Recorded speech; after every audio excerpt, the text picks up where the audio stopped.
Okay, so regarding the California 919, the bill passed, and this wasn't a surprise. It was highly unlikely to be vetoed. The issues with the bill's language were raised too late in the process, and the support for the original language had already been documented and approved. In the previous post, which we'll link below, we outlined the remaining deficiencies in the bill. However, I've been informed that many of these concerns will be addressed in the rewritten disclosure document.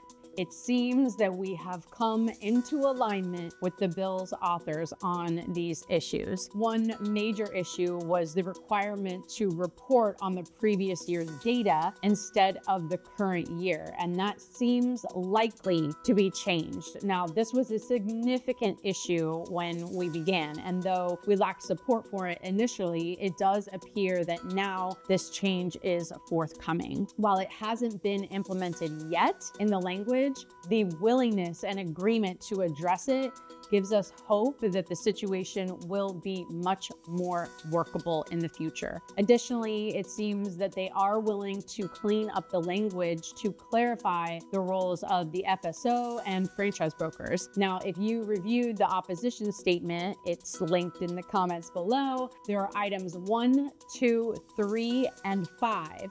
They all seem to be in the process of being addressed through the disclosure document rewrite. The remaining issues, items 4, 6, 8, those are still concerns, but they're more manageable once 1, 2, 3, and 5 are resolved. Item 4 is the lack of burden of proof. So brokers will have to have very strong administration and organizational skills to keep their records clean and their evidence of their innocence ample.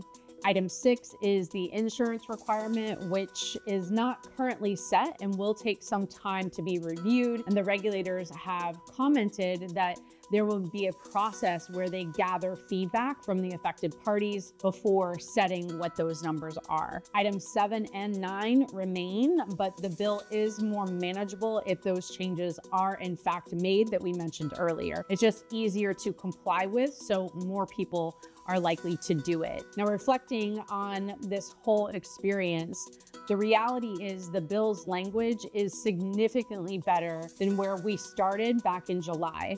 And we put a significant amount of effort into understanding and explaining the deficiencies in the bill's language, and it worked.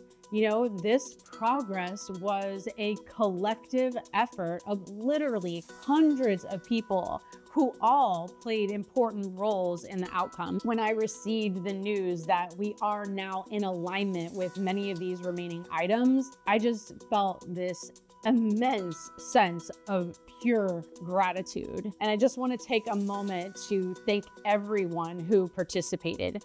The brokers, the franchisors, the vendors, the broker networks, the legislators, the lawmakers, and even the IFA. I'm grateful for all those who willingly offered their help in this process, and I'm also grateful to those who opposed me.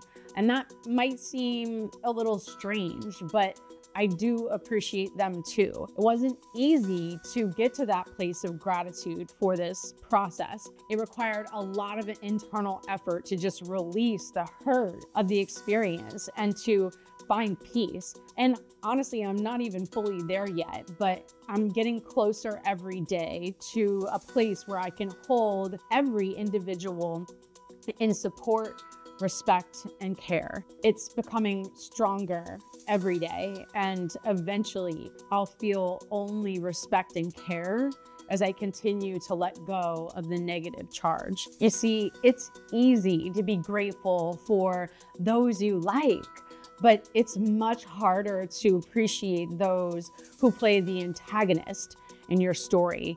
And so this weekend, I just realized that while they may have been the antagonist in my story, I was also the antagonist in theirs. And we worked in opposition, but ultimately, even though it seemed like we were at odds, together we helped make the process better for a larger group of people.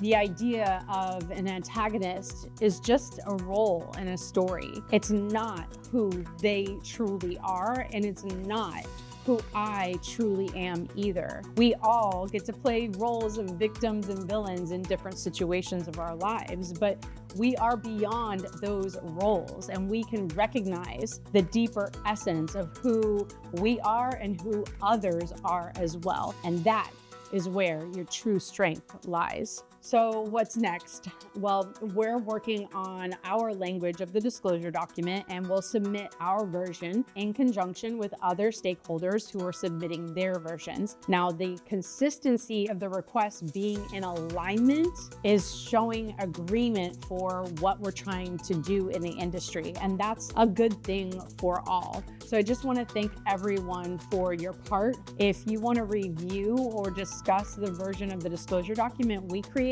please reach out to me and I'll make sure that you're included in that process. I also want to hear from all relevant stakeholders in the process. And I'll leave you with this. Remember, you are the leader that we've been waiting for, and you are stronger than you think, and it's time for you to know it. So give me your heart. I promise to be good to it. Click the heart below and follow me if you're a courageous leader who is ready to stop honoring fear, to start operating in the zone, and to step into your potential.